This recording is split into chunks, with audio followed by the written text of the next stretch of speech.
Hello everyone, and welcome to GamePoints episode 121, a weekly little get-together we talk about recent gaming news. I am, as always, your host, Stephen Brown, and joining me today is... I'm David. Tonight, David, we have a whole bunch of rumors we need to go over. We're going to get into Red Dead Redemption, the Kingdom Hearts 3 reveals that happened over the weekend, some Metroid Prime 4, what I don't think are necessarily really rumors. Anyways, we'll get into it as we get closer to it. This is, of course, GamePoints. It is a live, weekly audience interactive podcast. So if you happen to be watching us here at Twitch TV/GamePoints, please feel free to join in the chat. And we do answer whatever questions we can when we can. Also, let us know any questions, comments, concerns, and anything you guys might want to talk about. It's your show as much as it is ours. If you can't watch us at 8 p.m. on Mondays, which we normally stream, you can always check out our broadcast on YouTube. Just type in GamePoints one word. We should pop right up there. David, is there anything you want to address before we get into it, or shall we just go ahead and jump right into the first big story of the week? Actually, what I want to talk about, we'll get to. So let's just go. Let's just talk about what you say is the biggest story of the week. Hey, just because okay. This is big news, man. I'm sorry. It's the biggest news that's happened this week so far, even outshadowing the Red Dead stuff. Over the weekend out in Japan, the D23 Expo has been happening, and we had a whole bunch of information drop on Kingdom Hearts 3. Namely, new worlds, it's kind of a confirmation of when it's supposed to be coming out, and we confirmed that Utada Hikaru is back singing again, and she will be doing the theme song once more. She did Simple and Clean and Sanctuary. Forgive me, I can't remember what their names are in the Japanese versions. But this new song coming out will be called Don't Think Twice. Okay. I listened to it. It's I don't know. It's not nearly as fast or poppy as the first two games were. It seems a lot slower paced. Seems a lot more restrained, as it were. And I'm not quite sure I'm digging it. Did you give it a listen at all, David? I mean, I listened to the beginning of it and then realized that it was literally just a song trailer, and then turned it off because I just don't care. It's a trailer for a song. I'm not gonna watch a trailer for a song. I'm sorry. So you're not my favorite band. I'm not waiting for your album. I legitimately enjoyed the first two songs. I enjoyed Simple and Clean a lot. Pretty iconic as far as video game songs go, right? But here's the thing. Themes. Those songs work because they happen in a game while stuff is happening. Yes. Get you in the mood of the game. Yes. Looking at just a screen and listening to the song, it doesn't do anything for me. Fair enough. I'm sorry.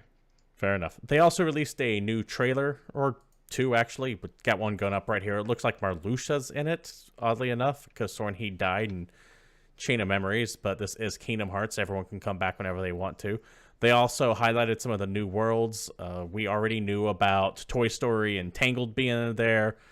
The San Francisco knockoff from Big Hero 6, I think they call it actually like San Fran Rocco, something along those lines. Did you ever watch Big Hero 6? Yes, I did. Do you remember the name of the city? No, all I remember is blah, blah, blah, blah. Fair enough. And they, of course, did finally confirm what was leaked a few weeks to a month ago or so, that Monsters, Inc. is going to be in Kingdom Hearts 3.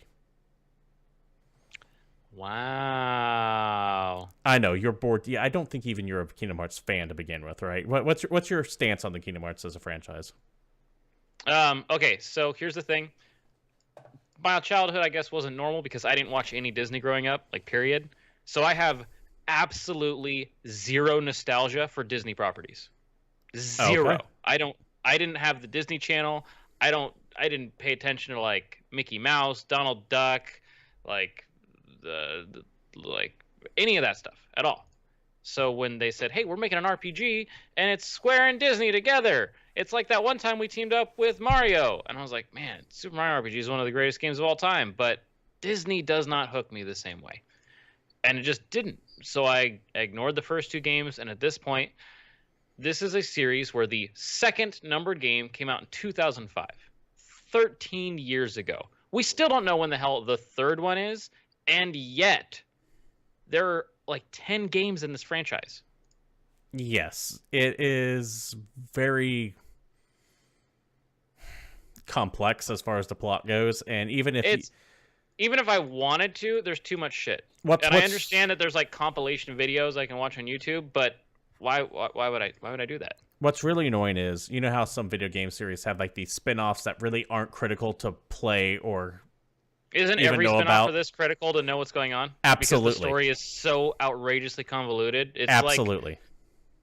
It's like Kojima made 13 Metal Gears. For example, yeah. Well, actually, he might have made 13 Metal Gears. I mean, he made 5. No, he made more.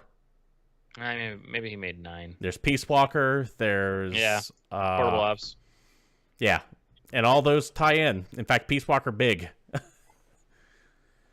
But it's along those similar lines, right? Like, for example, if you didn't have a Game Boy Advance and you only have PlayStation 2 and you never played Chain of Memories, then you have no fucking idea what's going on. Here's the big thing. If you've only ever owned a PlayStation, like you're probably behind.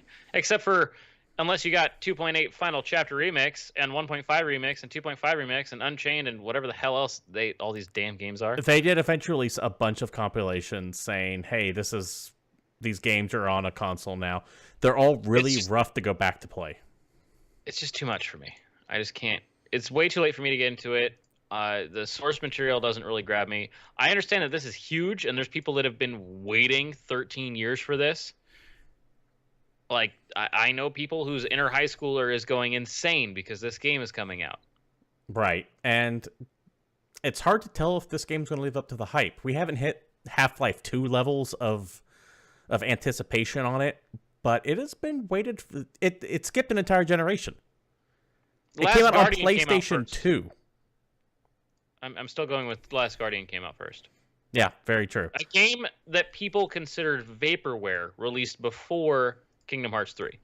You're technically correct. Which is the best kind of correct.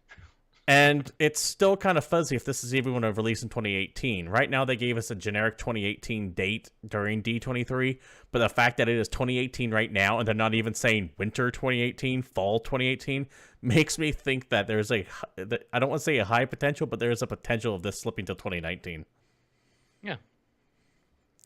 So, yes. I mean, the gameplay trailer looked cool, I guess. It looks kind of fun. It's probably enjoyable. I'm looking forward to it, but it is one of those games that I just have a hard time believing is going to really... I refuse that this game is out until I physically have it in my hands. Yeah, that makes sense.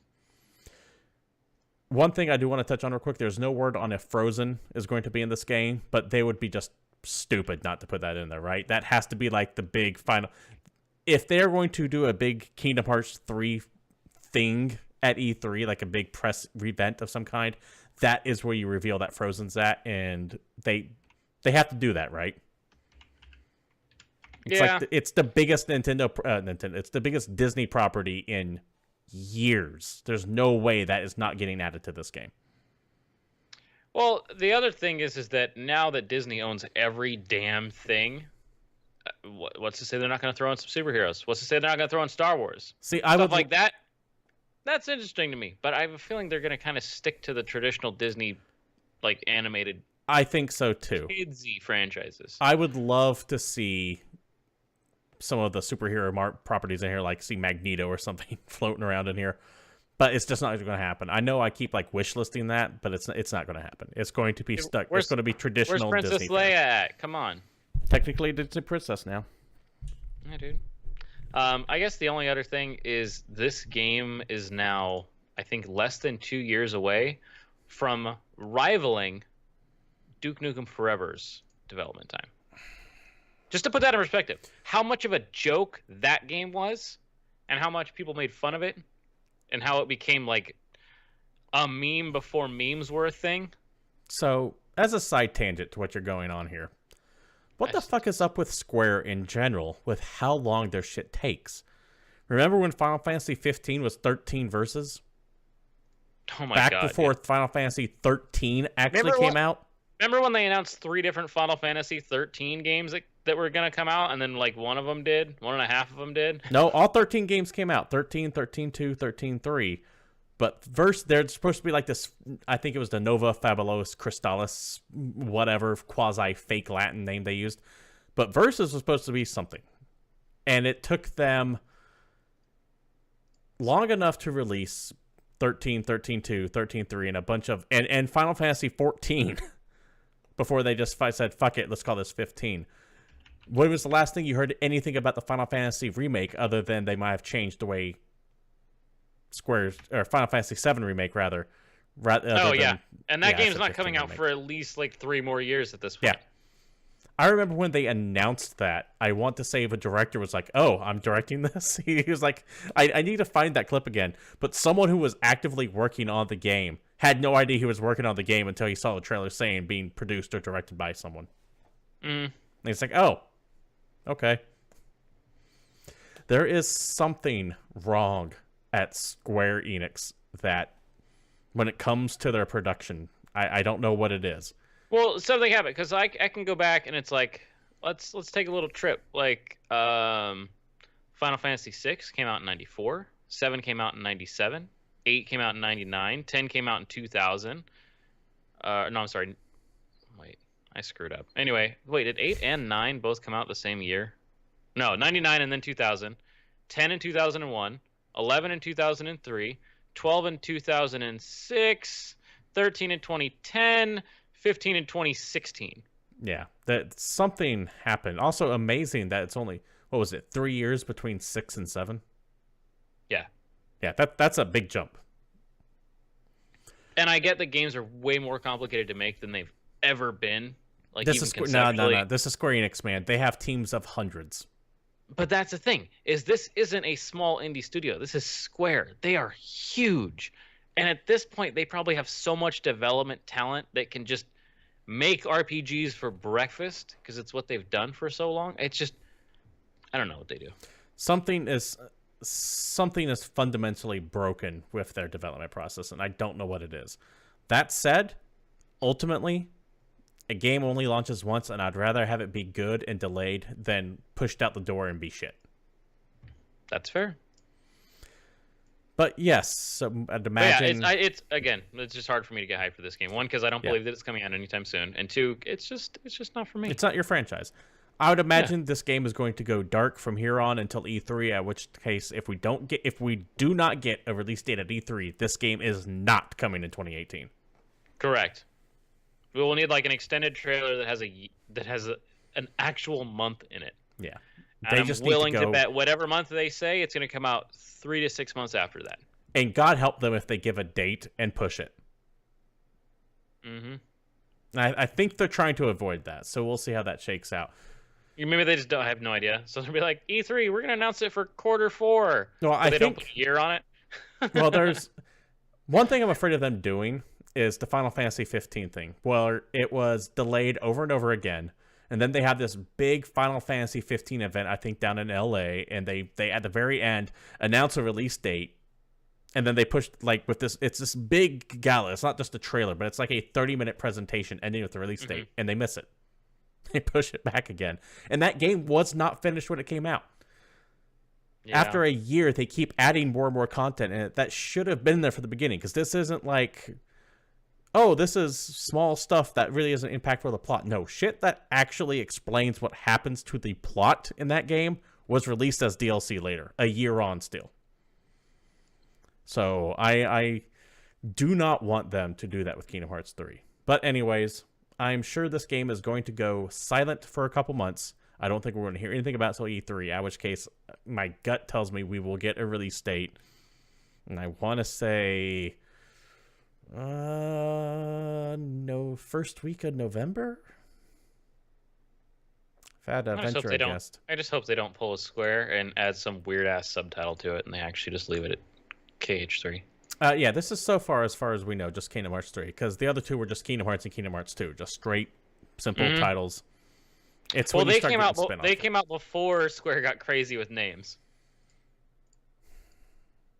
That happened in the last 10 years.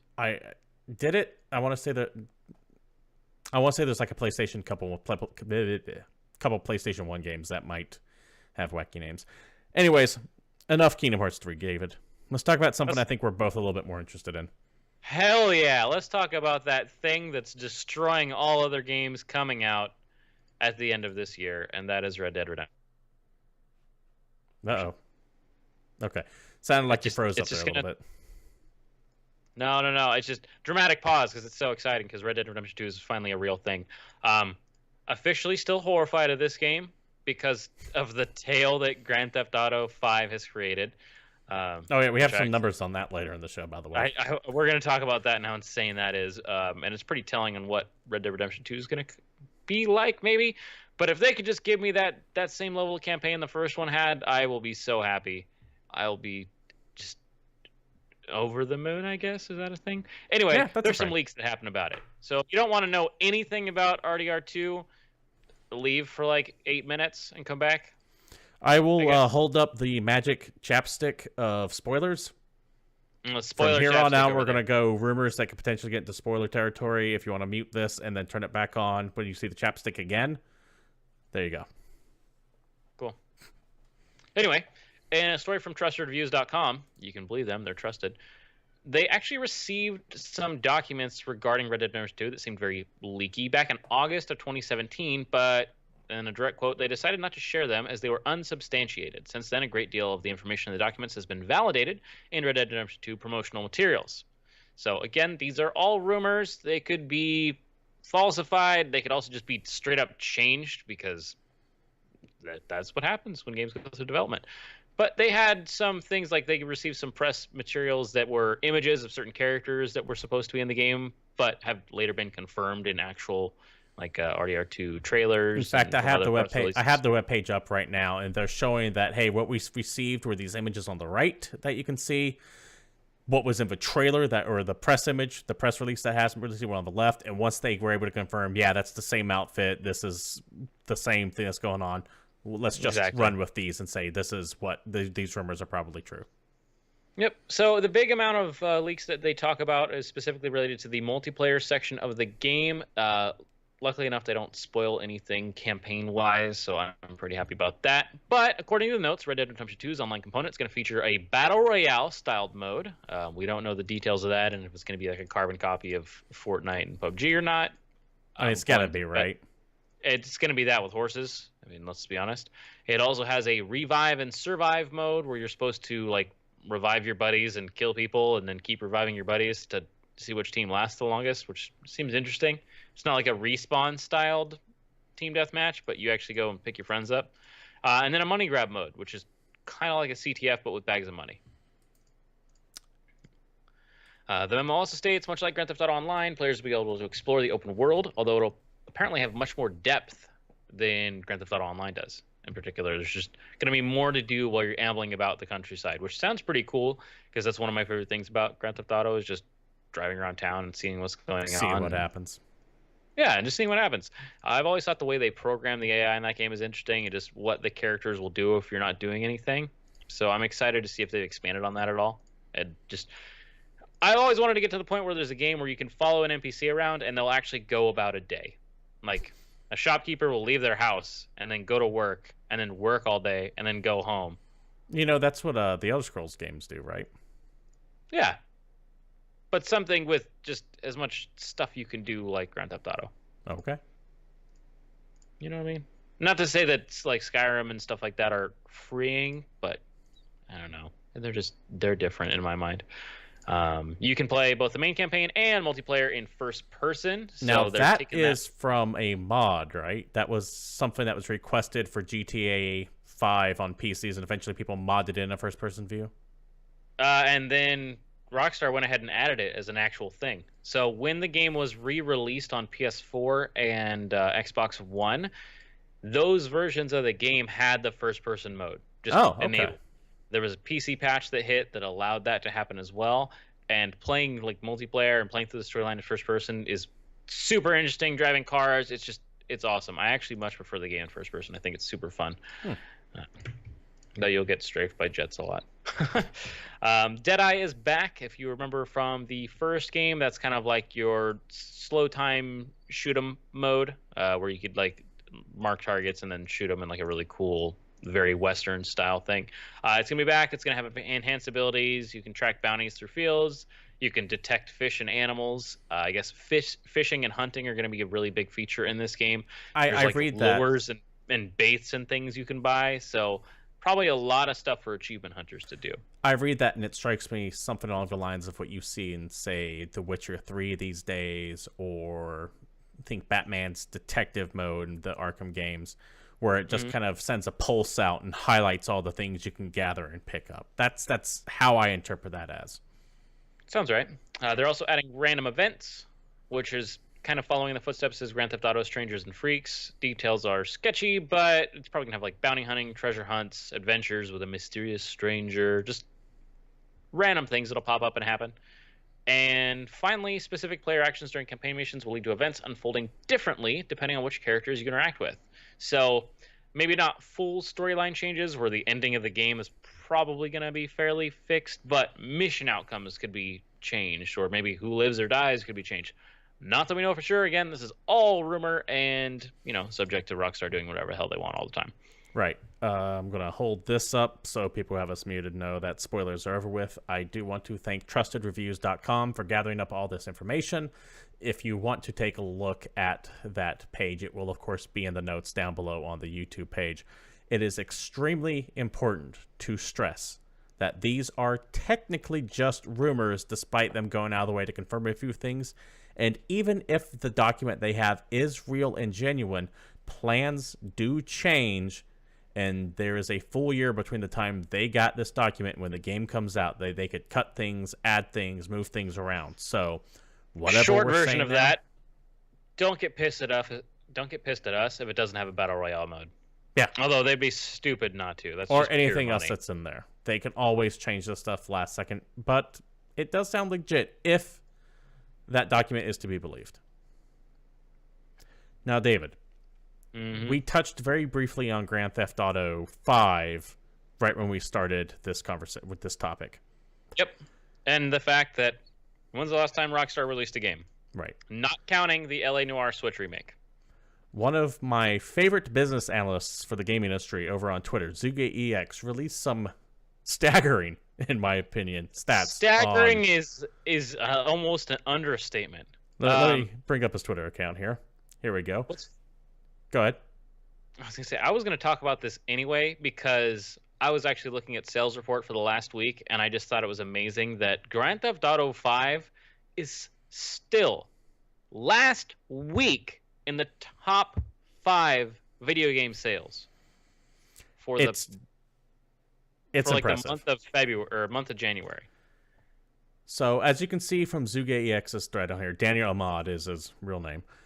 He goes on to say that Take-Two says GTA Online was the single largest driver of recurrent consumer spending during the past quarter.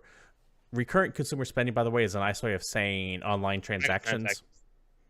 It is confirmed that GTA Online will have more content updates. This game has now sold over 90 million units worldwide. For reference... That is insane. Yes. For reference, that means he's worked the math.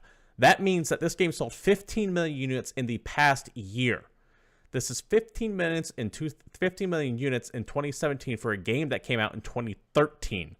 That means it sold most games that launched in 2017. By comparison, Star Wars Battlefront 2 only sold 7 million units last year. He also further crunches the numbers and establishes that 1 in 3 PS4 and Xbox One owners owns a copy of this game.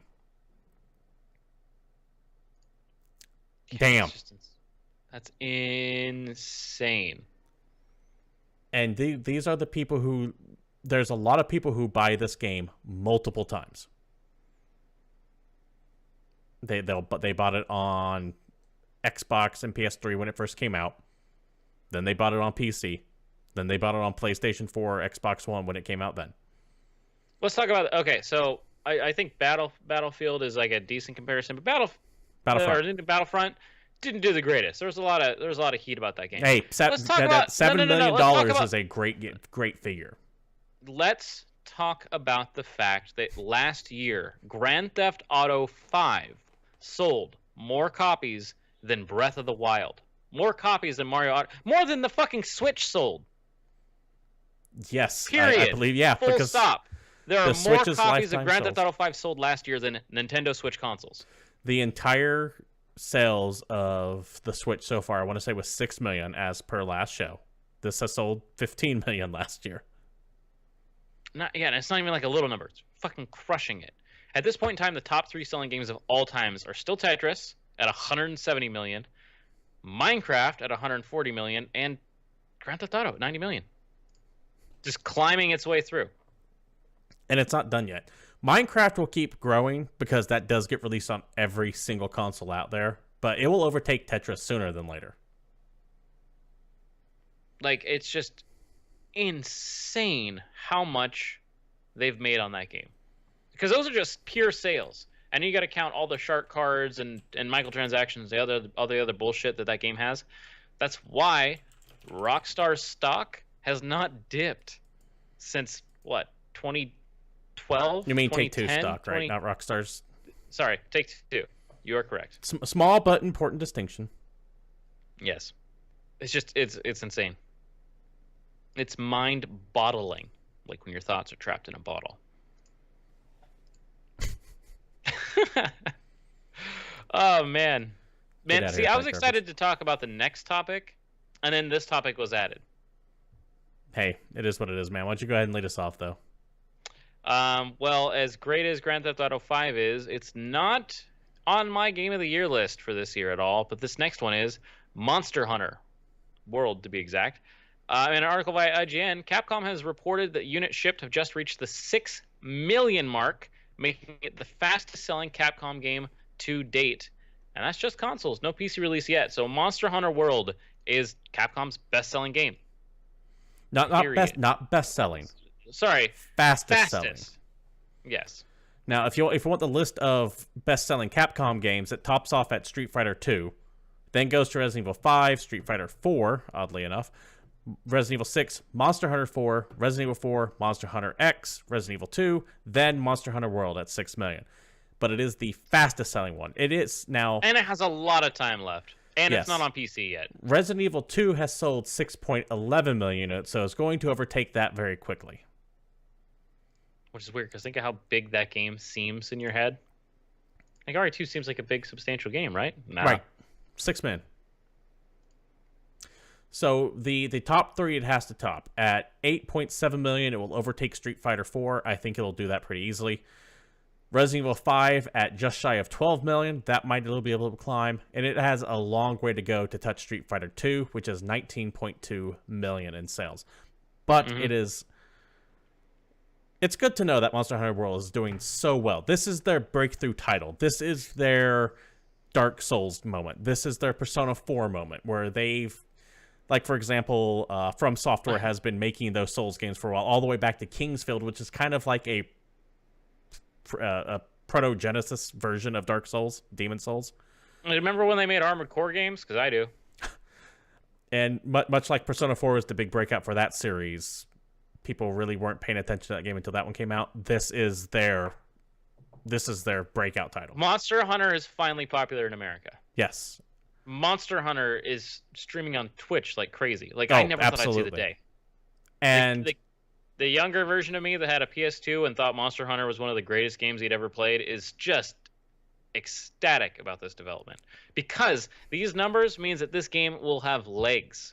It's going to, keep getting more content. And since Capcom is really doing their best with this game, there's no extra paid microtransactions in not this yet. Game. We'll see how that goes later on. They straight announced that's not happening. They will have DLC content, but they're not going to do little tiny bullshits. Well, we'll see as that goes on. I've seen a couple companies say that and then back up and change their minds on it. I just want to believe. I know we like to make fun of when people say it's the Dark Souls of blah blah blah blah. But one, you like to make fun of it. I get tilted. One shit thing came first. Go fuck yourself. One thing that I think is a valid thing to point out is that this game's success is because of the Souls games. It has made audiences hungry for long, drawn-out boss fights that are remarkably hard. And while this isn't Souls-level hard, it is a challenge to down some of the bigger monsters. I think it's a strategic, skill-based action game. And now, yes, you are correct, is a much better time for something like this to come out. Yes, Monster Hunter was ahead of its time when it first came out. Now it is in its prime. Now it's here to take its place as the rightful king of the whatever stack something. I don't know. I'm just a very happy person right now, really. Yeah, now you've literally been a fan of this franchise since the first one. Yes, I have. Didn't you buy a network adapter to play this? Yes, and I actually bought the PS2 Slim when it launched because it had the network card in it, specifically so I could play with friends. Like, legit have two PlayStation 2s that were networked so that I could play them on two TVs in the same house. I, on the other hand, am a recent convert to this franchise. I always knew about it. I gave it a few shots. It was primarily... The PlayStation 2 one came out, but after that, it more or less found its home on handhelds. And I could never get around the bullshit controls when it's on a handheld, because playing that game on a handheld, in my opinion, was complete garbage. And it was... I mean, until you learned to do the claw, it wasn't really unplayable. It was pretty unplayable. And it was very obtuse. Not saying that the new one isn't, but there have been so many quality of life improvements over this series. They fixed stuff I didn't even know I was mad about. I mean, seriously, there's times where it's like, oh, that's just way easier than it used to be. Right. And it finally feels like a game that's I'm not having to fight to play.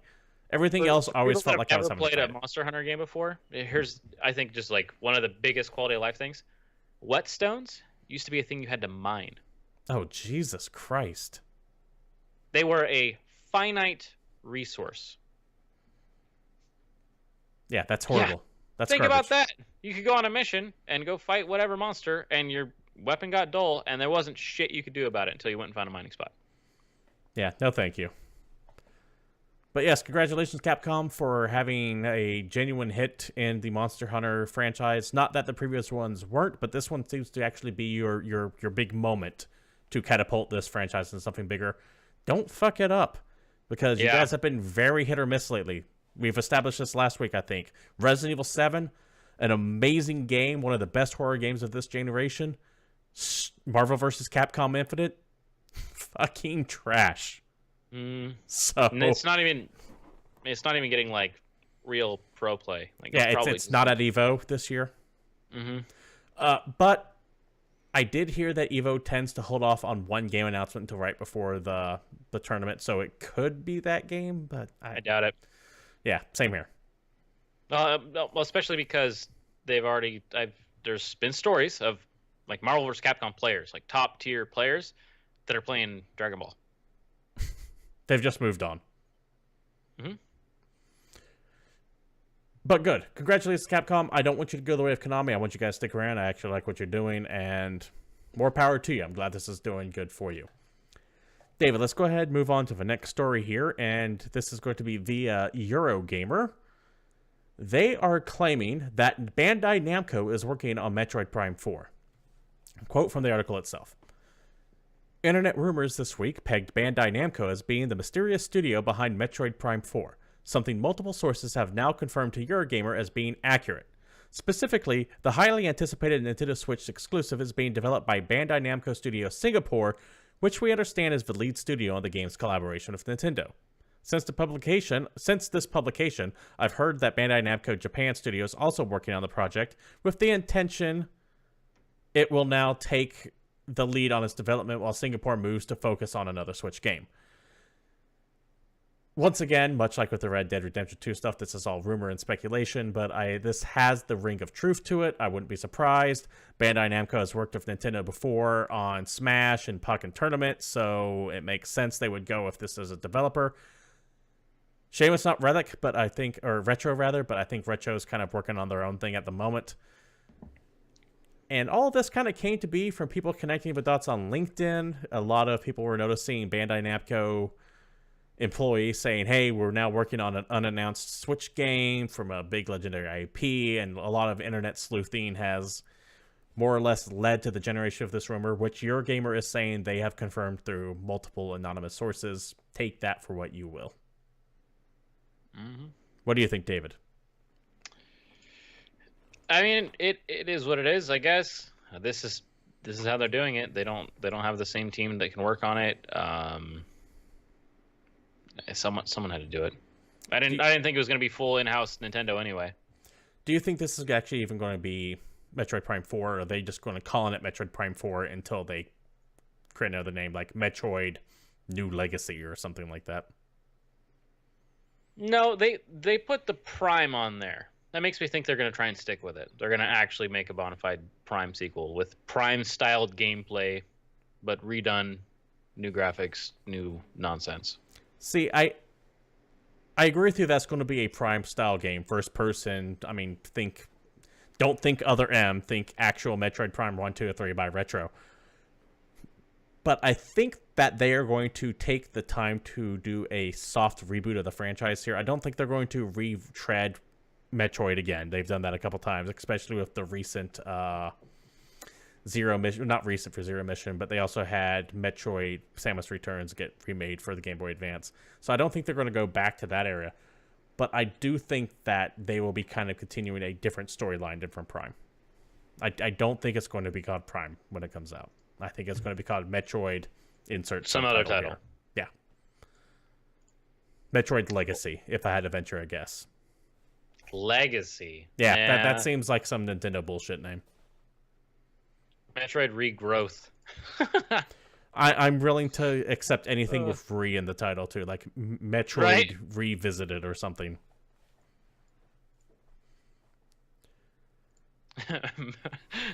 Retroid Re-Metroid. Just call it Re-Metroid. There you go. Nailed it.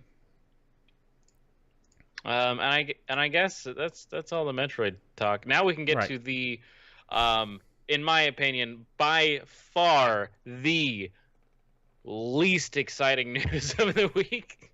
Technically came out today. Five Nights at Freddy's. That like breakout runaway 2014 smash hit little indie game where you play as a security guard who's trying not to get murdered by animatronic robots in your weird Chuck E. Cheese. Jump scare the game. Six video games and some books and now a movie. Now there's rumors about this, but in an article from Deadline, Chris Columbus, who worked on Home Alone, Mrs. Doubtfire, the first two Harry Potters, has signed on to write, direct, and produce Blumhouse's screen adaptation of Scott Cawthon's popular video game Five Nights at Freddy's. Chris Columbus is going to write, direct, and produce, but while he did, I believe, direct Home Alone, Doubtfire, and Harry Potters, he wrote on he wrote Gremlins, the Goonies, like some pretty classic stuff. Like this guy actually has a real he's a real screenwriter and director. This isn't some person they picked up off the street. Legitimate cred. So, but it's just they're gonna make a genre horror movie called Five Nights at Freddy's. This is where I'm kind of torn on that, right? So Blumhouse is known for their low budget horror films. Mm-hmm. Split and Get Out, both big, but they were very low budget. The question I have to ask you, David, is should they make this a pure horror movie about animatronic Chuck E. Cheese figures trying to eat a security guard, or should they go completely tongue-in-cheek, think The Goonies, think Gremlins, with the script here? Oh man, if they went that way, I'd be excited about it. If they went like silly with it, if it could make fun of itself, like horror comedy, I would actually watch it. If they just go full like genre, which is what I assume they're gonna do, and just make a scary movie of a guy who's constantly looking at cameras and checking over his shoulder and blah blah blah, and where'd the thing go? I'm not gonna watch that. I don't give a shit about that. I can watch fucking YouTube reacts to goddamn Five Nights at Freddy's if I want that shit. I mean, that is really the only reason why that game was so popular, right? Because it sure as fuck wasn't for the game itself. It was because of the streaming, YouTube. Yeah. I mean, I love Markiplier. I think he's a very talented guy. The guy clearly has a following. But he sold that game more than the game sold itself. Yes. This dude managed to shit out like 5 sequels to a game that was almost doing nothing. Yeah, and I don't want to give undue credit here, but that game has a surprisingly deep lore.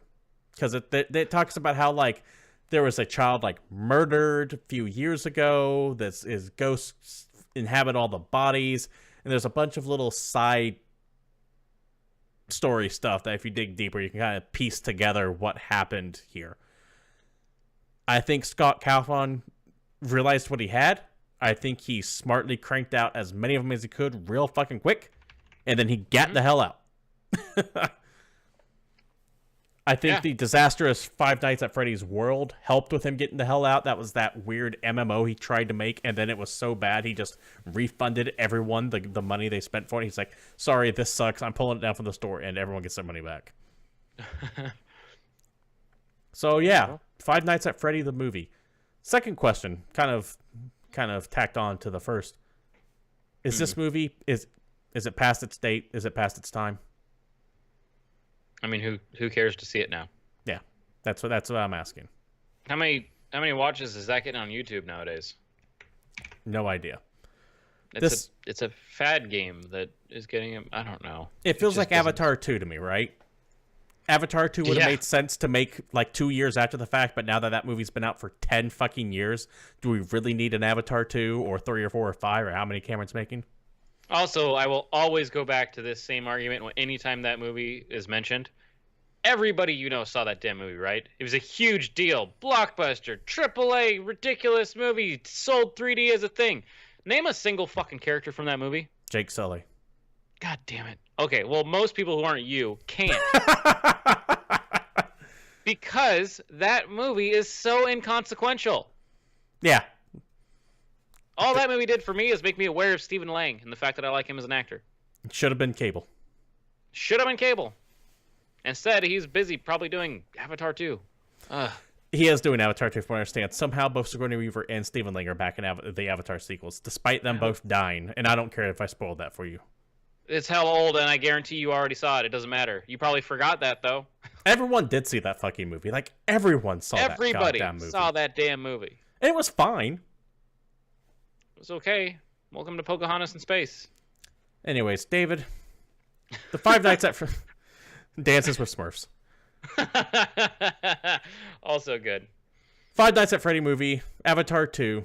These are movies that won't be out for at least another year plus.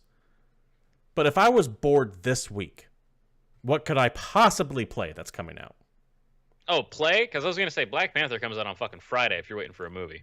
Yeah, which looks amazing. I already got tickets to that movie. But if you're looking for a video game, then look no further, because for, I want to say, the first week of 2018, this one's actually busy. There's all kinds of shit coming out. Yeah. So a little something for everybody. Owlboy is coming out, and this game came out a long time ago, like 2016, but it was in development for almost 10 years.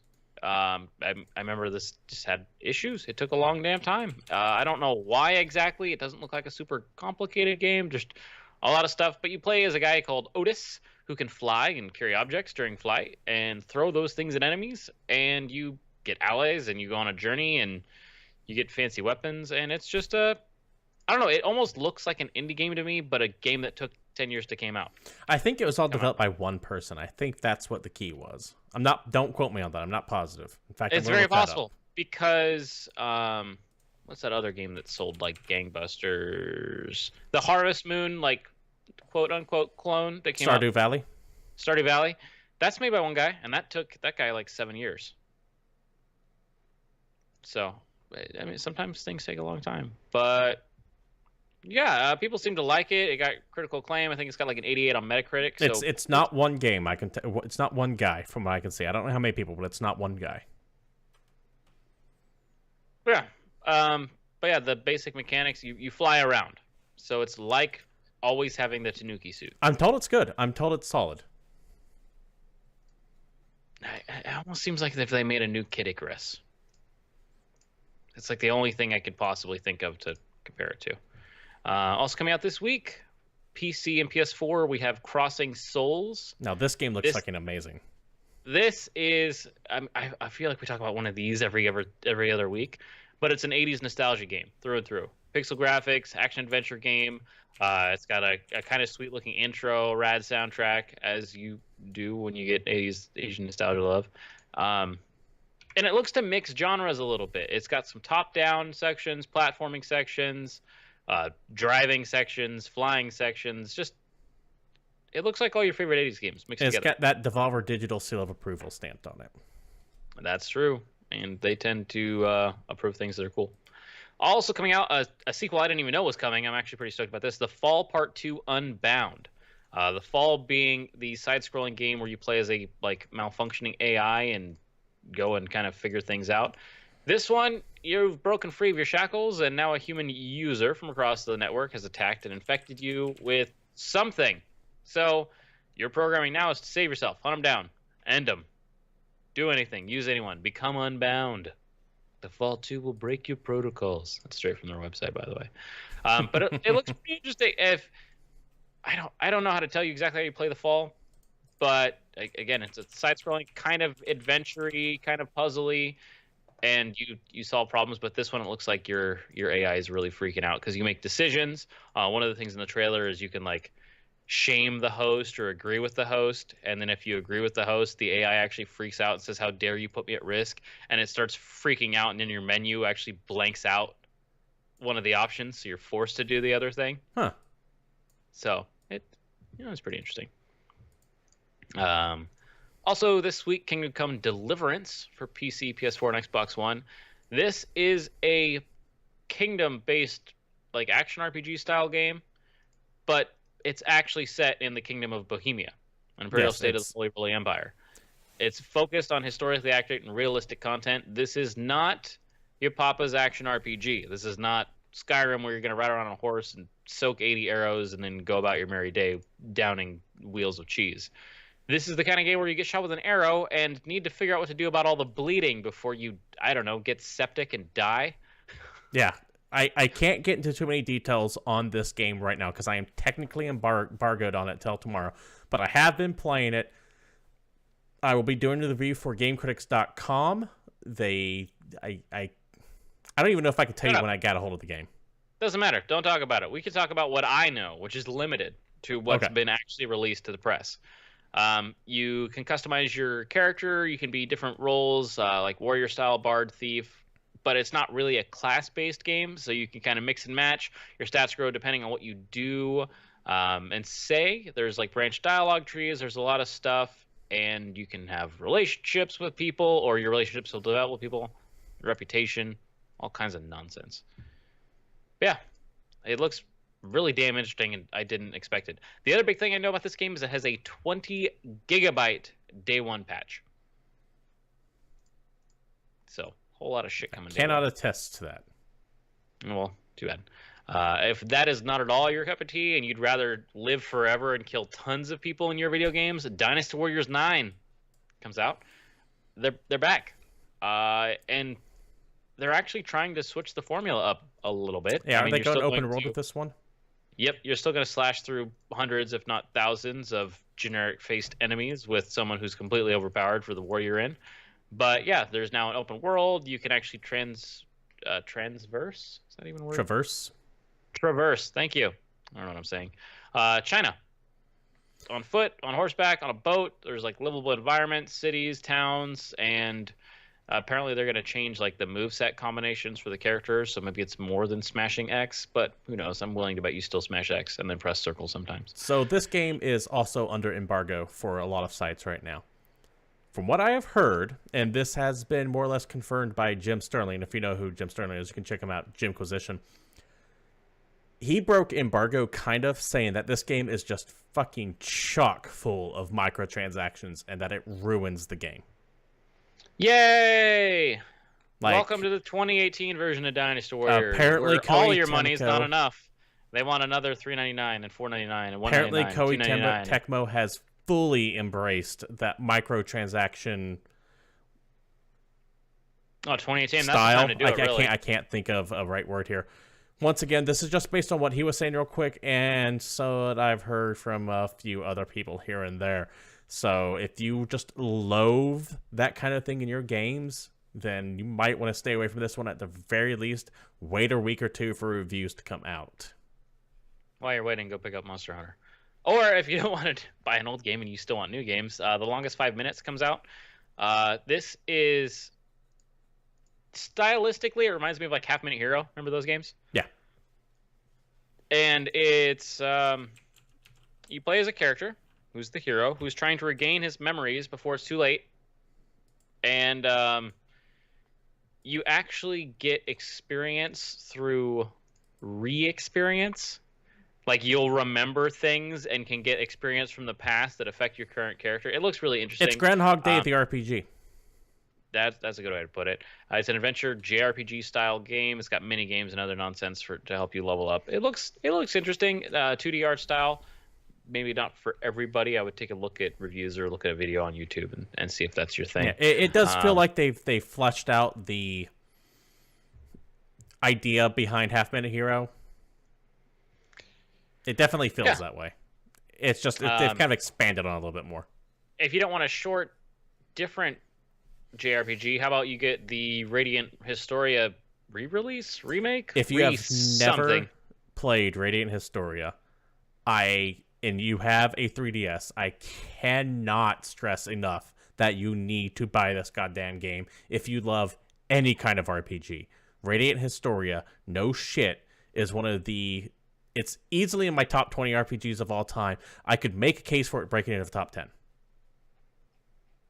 What he said, I guess, with less enthusiasm. But Radiant Historia, perfect chronology. Chronology? It deals with... It's coming out for 3DS. The premise behind it's cool. So it, without getting into details, it deals with there's a timeline that you're part of, and then a choice happens which branches off the timeline to two different splinters, and you travel back and forth between the two timelines, as well as backwards and forwards in it, trying to manage shit between both these timelines. Cool. It's a very interesting mechanic. I'm gonna take a break from RPGs. I'll come back to them though, because welcome to February. Also coming out this week for PC is AlgoBot. It's a coding-based puzzle game. So yes, this involves like some nerdy coding stuff, but fairly approachable. You are playing a game that takes place inside the Europa, which is a pan-galactic colonization ship where a recycling mission goes horribly wrong. Use your algorithm skills to command the AlgoBot, which is a service droid, and you're just trying to contain the crisis. So that bastard looks like Wall-E. Yeah, you got a little robot friend, and you program him to solve puzzles for you, basically. Who is Wall-E's little girlfriend? Eve? Yeah, Eva? It looks like Eve. Or Eva, whatever it was called. Evo. I'm pretty sure it's Eva, but close enough.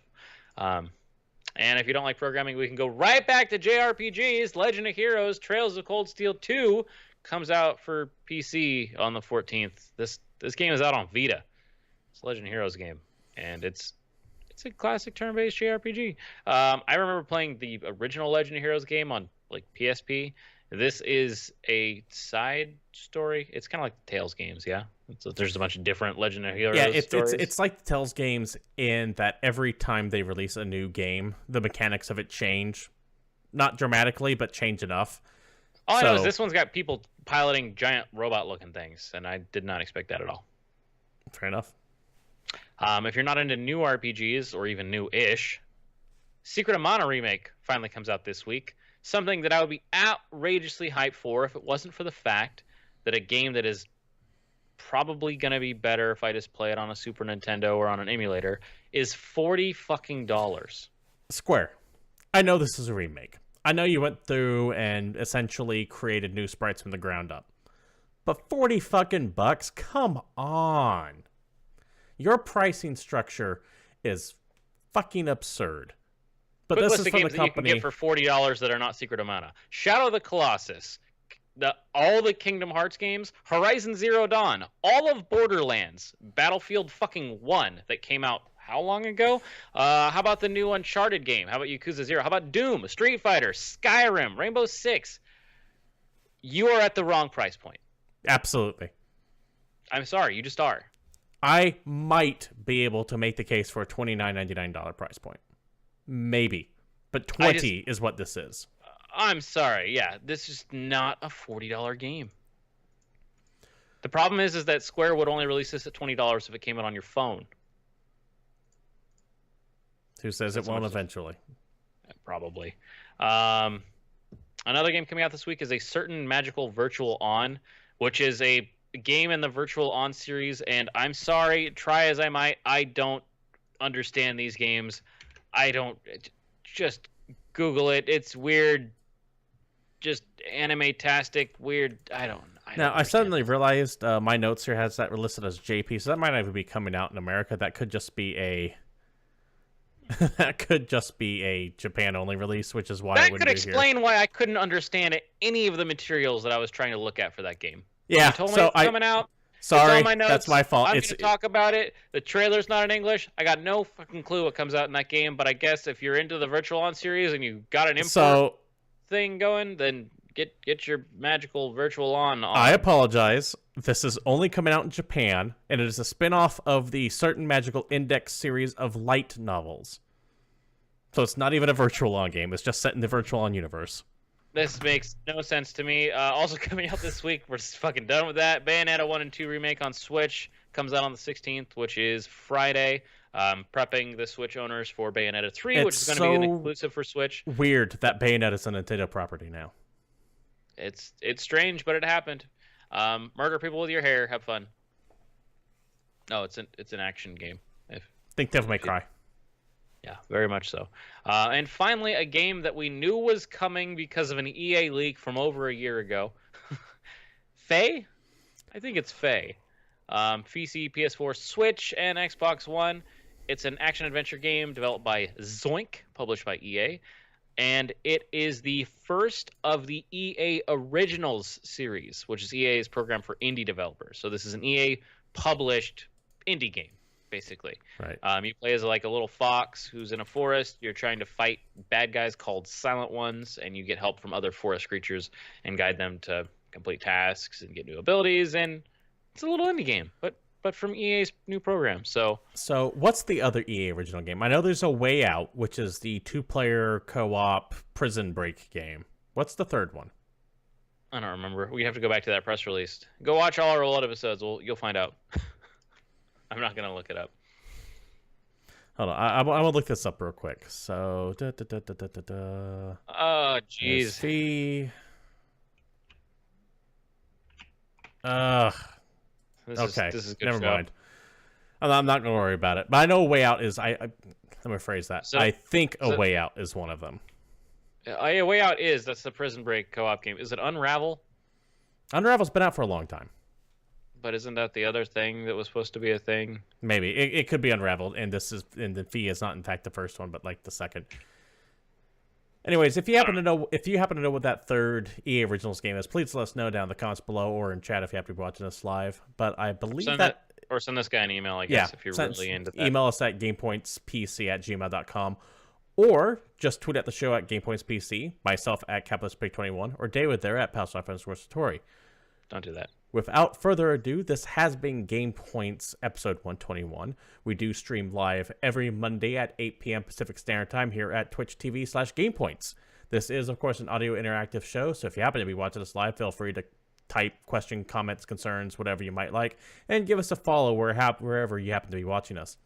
If you can't join us live, it's understandable. You can watch old episodes over at YouTube. Just type in Game Points one word, and we should pop right up there. Anyways, thanks for watching.